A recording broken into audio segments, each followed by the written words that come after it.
Welcome to the Hammer Territory Podcast, part of the Foul Territory family of podcasts. My name's Shawn Coleman. Hope wherever you are and wherever you are listening, you're having a great week so far. I'll be flying solo tonight, a short but straightforward version of the Hammer Territory Podcast. Stephen will be back with me tomorrow night as we wrap up the series with the Baltimore Orioles in a day game tomorrow. But of course, the Braves, unfortunately, once again, offensive struggles just continue to be the theme of the Braves season. A 4-2 loss to the Baltimore Orioles. The Braves were able to get a little bit of life going, and no doubt Matt Olson home run in the top of the 8th inning to tie the score 2-2 after an incredible pitching performance from Spencer Swellenbach.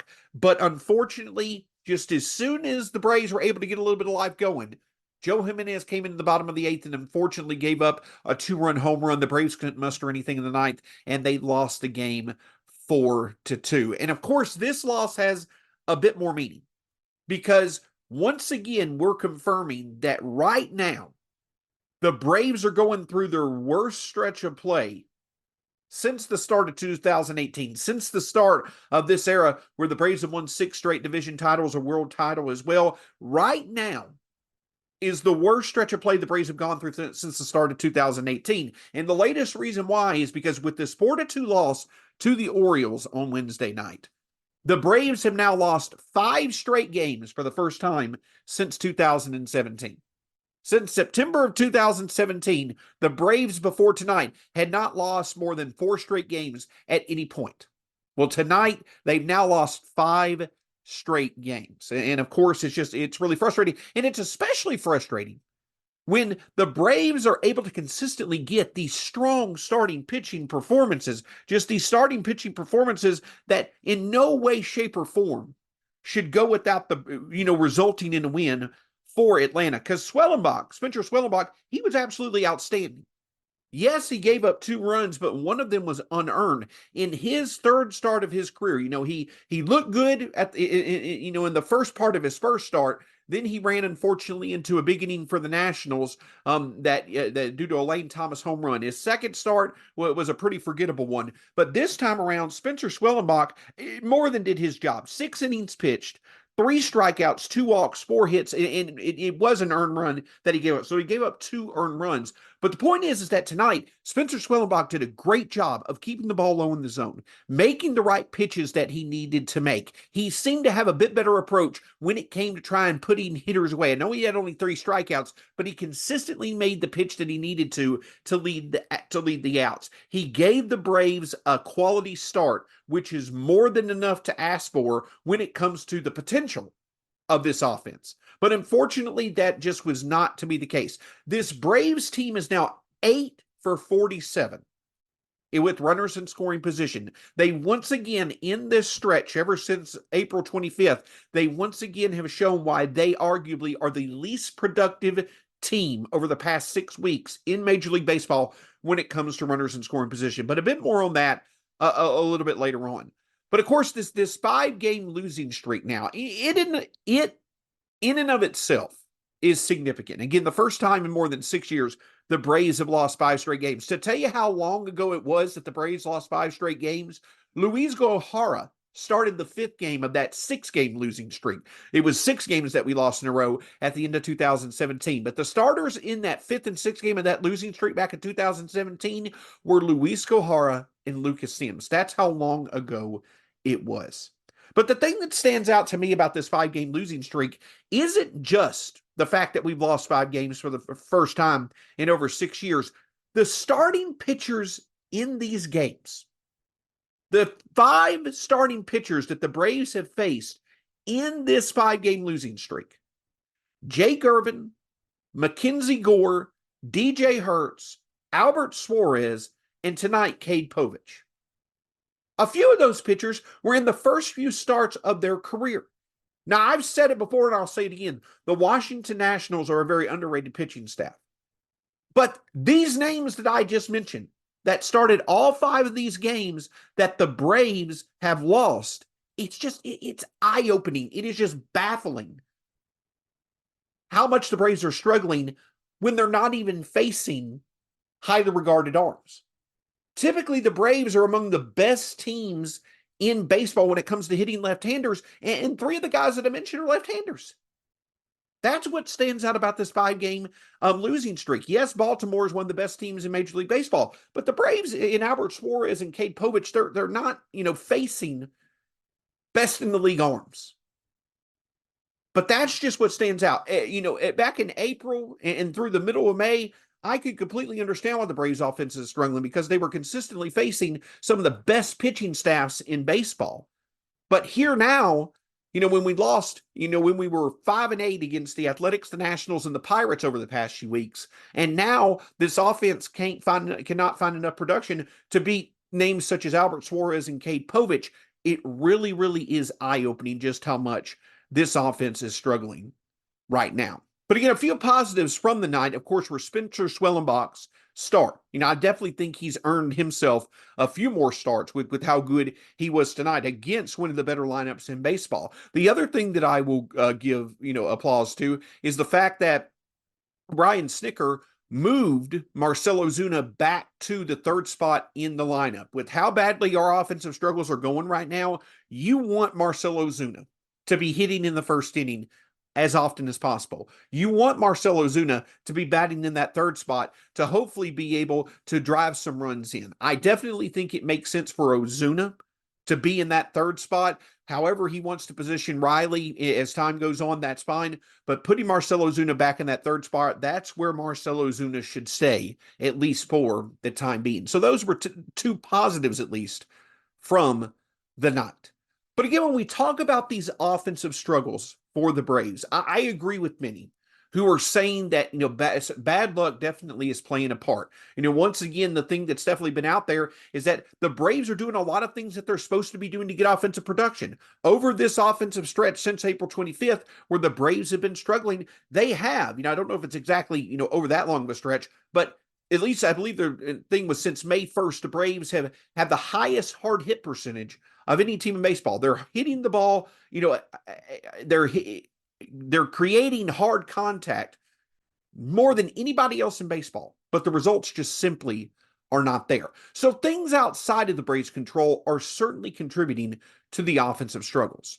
But with the Braves not hitting home runs anywhere near the level that they expect to, that's going to put the spotlight on how good they are at creating and converting run-scoring opportunities. And the thing about it in that perspective, when it comes to creating and converting run-scoring opportunities, that is something that's certainly in the Braves' control. But right now, unfortunately, they're just not getting the job done. Again, since April 25th, arguably the worst team in baseball when it comes to creating and converting run-scoring opportunities.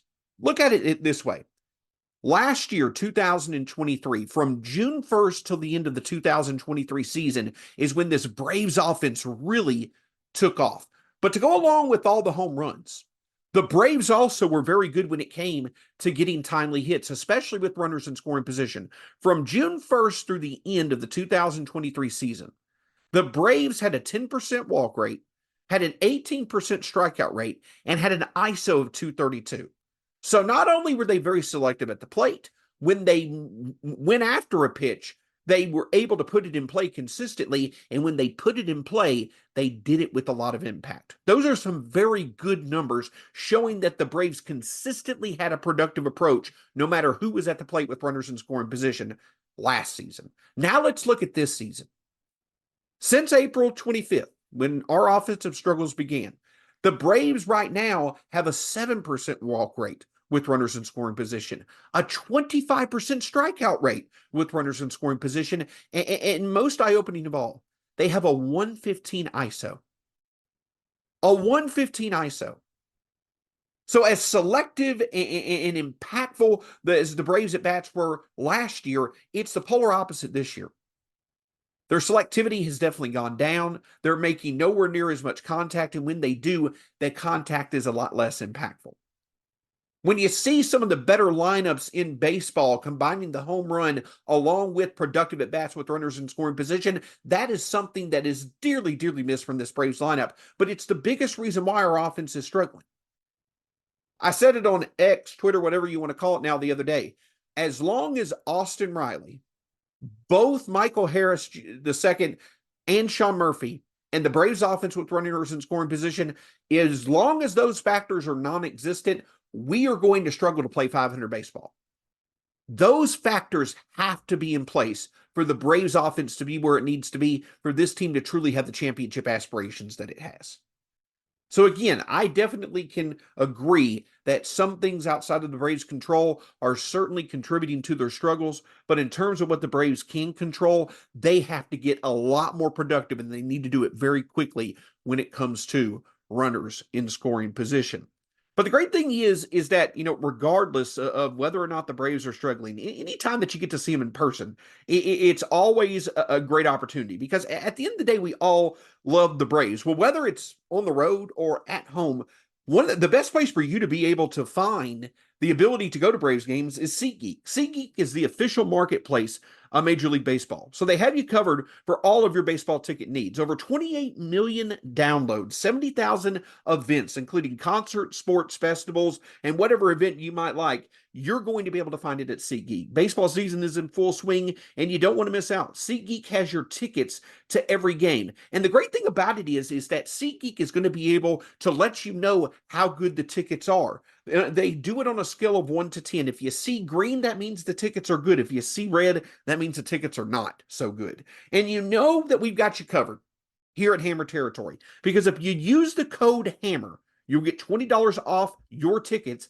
at SeatGeek. That's $20 off your first purchase with the promo code HAMMER. Make sure you click the link in the description to download the app. Again, the code HAMMER for $20 off your first SeatGeek order.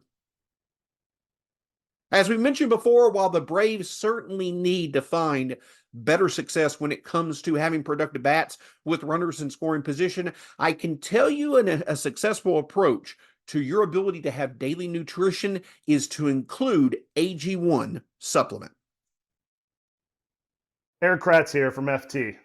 I'm a former athlete that really pays attention to his routine. And AG1 every morning before my workouts is something that gets my day going. Hey, Braun here. AG1 is a foundational nutrition supplement that delivers daily nutrients and gut health support, and it's backed by multiple research studies so you can trust what you're putting in your body. Unlike other products which only test their ingredients in isolation, AG1 tests their formula as a whole. Ready for this stat? 97% of people in a research study felt more energy after 30 days of drinking AG1. If I had to recommend one product to support whole body health, it's AG1, and that's why FT is excited to have them as a new partner. Starting your journey with AG1 is a win. Try AG1 and get a free 1-year supply of vitamin D3, K2, and 5 free AG1 travel packs with your first purchase at drinkag1.com/foul. That's drinkag1.com/FOUL. Go check it out, FT fam. So, of course, the other news of the day when it came to the Braves was the fact that Alex Anthopoulos spoke for the first time in quite a while. I believe this was the first time that he had spoke, since the Braves offense had just unexpectedly really struggled over the past 6 weeks. So Alex Anthopoulos spoke with the media, for a pretty good time on Wednesday, and he stated exactly what you would expect him to state. Mentioned that the Braves have not been playing good, and they haven't been playing good for a while, and it's pretty obvious. He knows that the offense is not, living up to expectations.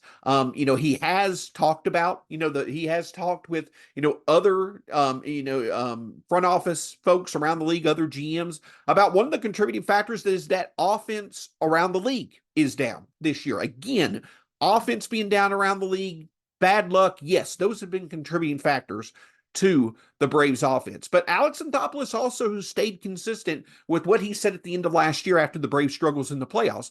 He does feel this team definitely is going to be capable of turning it around, because he truly feels that, as he stated, this is a group of young players who are very accomplished. This isn't an aging core or anything like that. So in terms of what's going to happen to make this offense get better, the focus and the faith remains in the fact that this offense will figure it out and better days should be ahead. A couple of other things that Alex Anthopoulos spoke to was the fact, yes, he definitely, has put efforts out there to try to find additions that can help out the team. And while nothing's imminent, hey, he's going to be doing work to try to improve the team as the trade deadline goes on.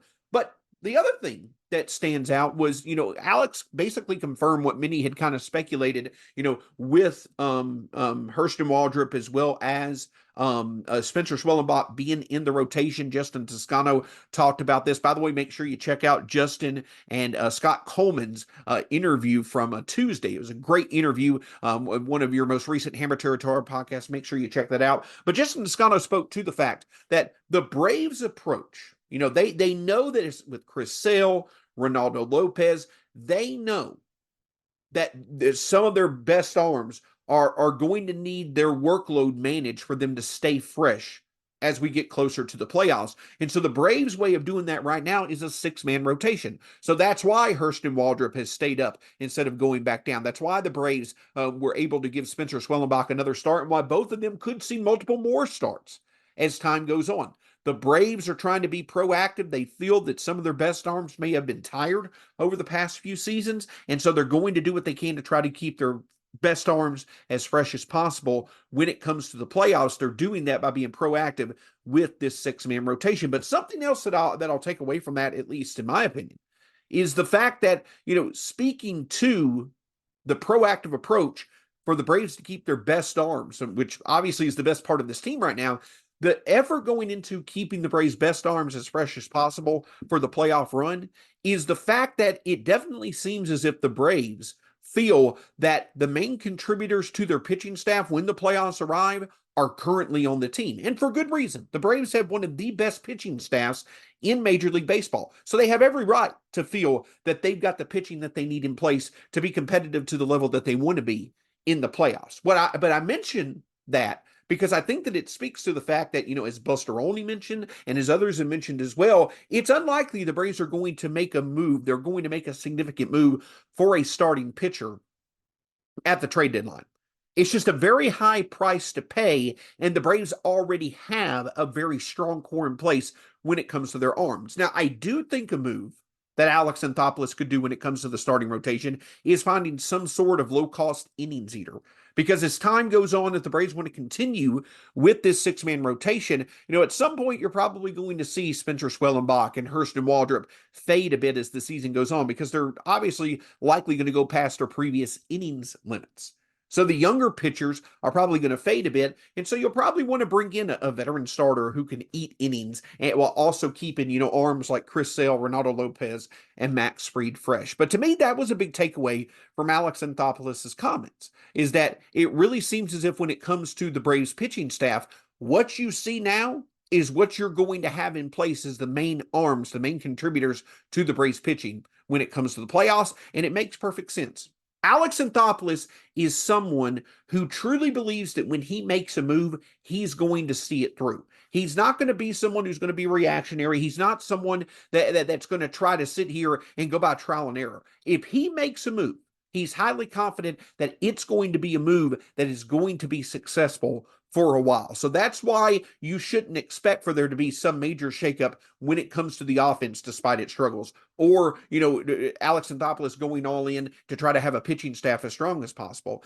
Alex Anthopoulos has faith that the needed contributors, the needed elite talents that the Braves are going to have performing well if they truly want to go after a championship this year, those talents are already in Atlanta.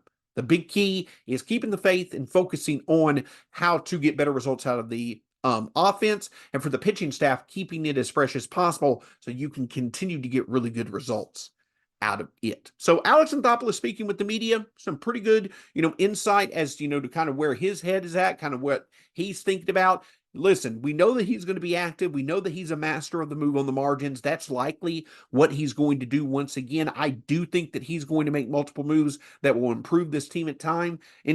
It may not be now, but it certainly will be at some point as we head up to the trade deadline. The good thing is, as we all have known all along, Alex Anthopoulos is very in tune with what is going on with this team. He's not happy that the offense especially is struggling like it is, so you know that he's going to put in the work to improve this team as time goes on. Some other exciting news in terms of the organization itself is that two of the more well thought of or higher ranked position players for the Braves recently got promoted to AAA. Catcher Drake Baldwin as well as shortstop Nacho Alvarez. Both of them now are playing with the Gwinnett Stripers. Now, does that mean anything in terms of could they impact Atlanta this season? I don't necessarily think so. I think it's an opportunity that the Braves took advantage of for them to get two of their more well thought of prospects into a challenging opportunity at AAA. We know that the Braves are very aggressive when it comes to their better prospects. Look at what they're doing with Spencer Swellenbach and Hurston Waldrop at the major league level, how they've, handled AJ Smith-Shawver. Well, now they're doing it with their position prospects. So it'll be fun to keep an eye on Gwinnett to be able to see how Baldwin and Alvarez, see if they can continue to be productive, in their approach as the season goes along. But for the Braves, the key is this. They simply need to have a good offensive game. It's going to be hard to do on Thursday at 12:05 or 1:05 Eastern, 12:05 Central start. Cole Irvin, who's had a magnificent season for the Orioles. He'll be going up against Ronaldo Lopez, who we know has been phenomenal for the Braves. All in all, I think that Atlanta's pitching has been just fine. We're seeing that Atlanta's pitching can do fine against productive lineups. It's just that our lineup has to be productive as time goes on. So it would be a really good thing for the Braves to be able to, at least get a win out of this series, before they take on the Rays over the weekend. And of course, we'll have you covered. Stephen Tolbert will be back with me tomorrow after the game, looking again at this Orioles series. We'll talk with Stephen about his recent trip in which he saw, the Braves in both Washington and Baltimore, plus the latest when it comes to the Braves on this current road trip. But of course, make sure you check out all the great content from the Hammer Territory podcast, part of the Foul Territory family of podcasts. My name's Shawn Coleman. You could find me at StatsSAC on Twitter. Make sure when it comes to you checking out the content that you just simply hit that subscribe button. Wherever you see our content, that's what it'll be for free. Follow Hammer Territory anywhere on social media, that you follow, and we'll make sure that you get the latest content when it's available. New content will basically be available nearly every other day, so make sure you check it out. I truly feel better times are ahead for the Braves. When that happens, I'm not sure. But like Alex Anthopoulos, I have faith that the Braves have the talent to turn this around, and that's just going to be the best approach. Again, it may not be what anybody wants to hear. It may get frustrating to hear time and time again. The right work's being done. The results just aren't there. Hopefully the results will come sooner rather than later. Until next time, go Braves. We'll talk to you again soon here on the Hammer Territory podcast.